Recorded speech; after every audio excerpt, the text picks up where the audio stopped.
So second heart అని ఏ organ అంటారు? Actually ఏంటంటే మనకి మెయిన్ హార్ట్ అంటే దీన్ని హార్ట్ అంటాం. ఇది ఏమవుతుంది, ఇది బ్లడ్ పంప్ చేస్తుంది కింద లెగ్స్లోకి.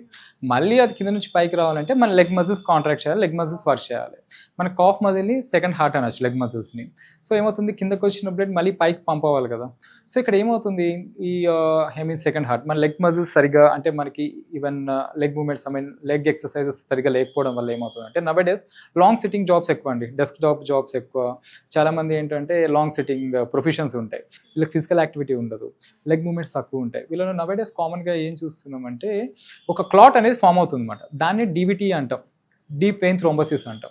అంటే ఏ ఫిజికల్ యాక్టివిటీ లేకుండా అవర్స్ టుగెదర్ కూర్చోవడం, ఎక్కువ ఫిజికల్ యాక్టివిటీ లేకపోవడం, long standing or long sitting, ఎక్కువ వాకింగ్ ఉండదు, ఏ ఫిజికల్ యాక్టివిటీ ఉండదు, లెగ్ స్ట్రెచెస్ చేయరు. సో దీనివల్ల మనకు వచ్చే ప్రాబ్లం అన్నమాట, ఒక క్లాట్ ఫామ్ అవుతుంది. దాన్ని లెగ్ మజిల్స్ లో ఫామ్ అవుతుందా క్లాట్? డీప్ వెయిన్ లో మనకి లెగ్ మజిల్స్ లో వెయిన్స్ దాన్ని అది వేరే. సో దీన్ని డీప్ వెయిన్ థ్రోంబోసిస్ అంటాం అన్నమాట.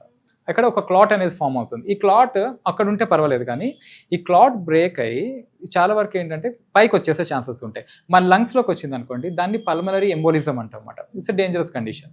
ఇది మనకి 2.5 lakhs per year cases report అవుతున్నాయి ఇప్పుడు, ఈ ప్రాబ్లం వల్ల వచ్చే కేసెస్ అన్నమాట.